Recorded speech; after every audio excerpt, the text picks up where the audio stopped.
ગૃહ રાજ્યમંત્રી હર્ષ સંઘવીની પણ ચર્ચા છે કે તેઓ હવે હિન્દુત્વના આઇકોન બની ગયા છે અને એમણે જે એક્શન લીધા અને રાતોરાત આરોપીઓ પકડાયા અને બધી જે ઘટના બની એને કારણે ઘરે ઘરે અને બાળકોમાં પણ ચર્ચા છે. નમસ્કાર દર્શક મિત્રો, ગુજરાતમાં અત્યારે ગણેશોત્સવ રંગેચંગે ઉજવાઈ રહ્યો છે અને એવા સમયે સુરતના સૈયદપરા વિસ્તારમાં 8 સપ્ટેમ્બરને રવિવારે મોડી રાત્રે રિક્ષામાં આવેલા કેટલાક કિશોરોએ ગણેશ પંડાલ ઉપર પથ્થરમારો કર્યો અને એ પછી જે ઘટના બની એની સ્ટેટ લેવલે અને નેશનલ લેવલે તો ચર્ચા છે જ, પરંતુ સાથે સાથે ગૃહ રાજ્યમંત્રી હર્ષ સંઘવીની પણ ચર્ચા છે કે તેઓ હવે હિન્દુત્વના આઇકોન બની ગયા છે અને એમણે જે એક્શન લીધા અને રાતોરાત આરોપીઓ પકડાયા અને બધી જે ઘટના બની એને કારણે ઘરે ઘરે અને બાળકોમાં પણ ચર્ચા છે. તો આના વિશે હું તમારી સાથે વાત કરીશ. મારું નામ રાજેશ શાહ છે અને તમે જોઈ રહ્યા છો ખબર છે.com. દર્શક મિત્રો, ગુજરાતનો કોઈ ખૂણો એવો નહીં હોય કે જ્યાં અત્યારે ગણેશજીની સ્થાપના એટલે ગણેશજીની ઉજવણી નહીં થતી હોય. દરેક જગ્યાએ નાની નાની શેરીઓમાં, નાની નાની સોસાયટીઓમાં ઘરે ઘરે ગણેશોત્સવ રંગેચંગે ઉજવાઈ રહ્યો છે. ત્યારે સૈયદપરાની અંદર જે કાકરી ચાળો થયો અને જે ઘટના બની એ પછી ગૃહ રાજ્યમંત્રી હર્ષ સંઘવીએ જે પગલાં લીધા એની ચર્ચા જબરજસ્ત છે. સૌથી મોટી વાત એ છે કે હર્ષ સંઘવીએ જેવી ઘટના બની એટલે તરત જ એક્શનો ફટાફટ લેવા માંડ્યા.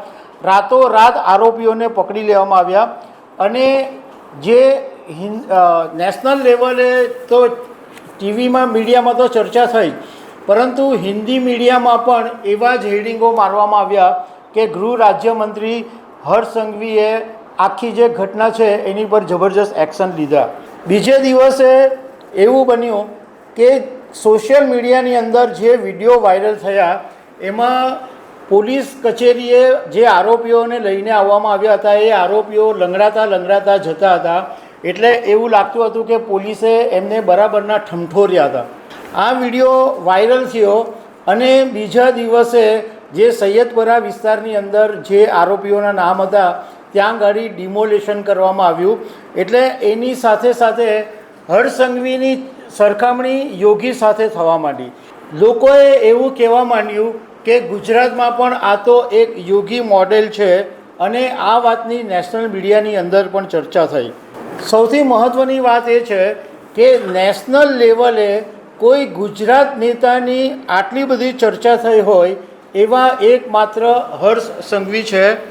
હર્ષ સંઘવીની આપણે જો વાત કરીએ તો આટલી નાની ઉંમરે એમણે એક તો ગૃહ રાજ્યમંત્રી બન્યા અને એ પછી એમણે એવા ઘણા બધા કામો કર્યા છે કે તેઓ હંમેશા સતત ચર્ચામાં રહે છે.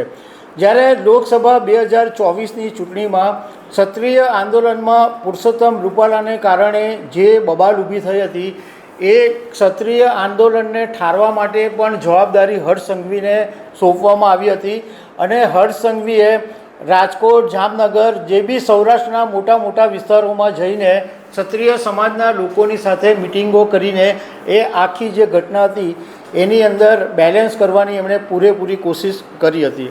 એ પછી હમણાં તાજેતરની જ વાત કરીએ તો વડોદરામાં 3 દિવસનું જે પૂર આવ્યું, વિશ્વામિત્રી નદીના પાણી ફરી વળ્યા અને લોકો ભારે મુશ્કેલીમાં મુકાયા અને ભાજપના નેતાઓને ઊભી પૂંછડીએ ભાગવું પડ્યું. એ સમયે પણ હર્ષ સંઘવીએ વડોદરા જઈને આખો મામલો સંભાળી લીધો. અમે થોડીક તપાસ કરી તો એવી ખબર પડી કે અત્યારે નાના જે બાળકો છે એમાં 2 જ વાતની ચર્ચા છે. એક વાતની ચર્ચા એ છે કે ભાઈ સૈયદપરા વિસ્તારની અંદર પથ્થરમારો થયો, બાળકોને બીજું કંઈ ખબર નથી, પરંતુ આટલી છે કે ભાઈ ગણપતિના પંડાલ ઉપર આ સૈયદપરા વિસ્તારમાં પથ્થરમારો થયો. અને બીજું બાળકો એ ચર્ચા કરી રહ્યા છે કે હર્ષ સંઘવીએ તરત એક્શન લીધા અને આરોપીઓને પકડી લીધા. હવે સાથે સાથે હર્ષ સંઘવીની હું તમને વાત કરું તો ગુજરાતમાં એક મોટા નેતા તરીકે ઉભરી રહ્યા છે.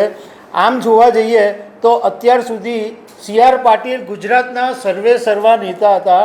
એમણે પણ જ્યારે ગુજરાત પ્રદેશ પ્રમુખ બન્યા ત્યારે એમણે ઘણા બધા એવા કામો કર્યા કે એક હિન્દુ નેતા તરીકે એમની ઇમેજ ઊભી થઈ હતી.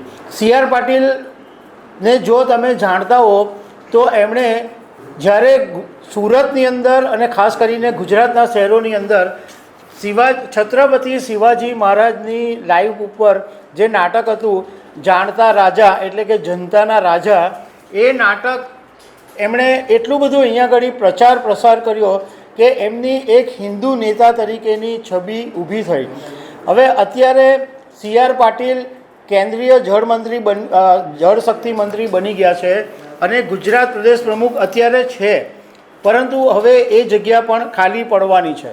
ત્યારે સી.આર. પાટીલ પછી જો કોઈ મોટા નેતા તરીકે હોય, એક શક્તિશાળી નેતા તરીકે જો કોઈનું નામ આવતું હોય તો એ હર્ષ સંઘવીનું નામ આવ્યું છે અને એ હર્ષ સંઘવી અત્યારે એક હિન્દુ નેતા તરીકે ઉભરી રહ્યા છે.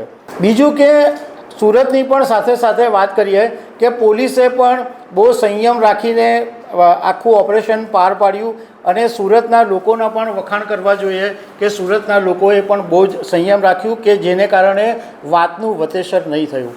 તો દર્શક મિત્રો, આવી અનેક વાતો સાથે અમે તમને મળતા રહીશું. Thank you very much.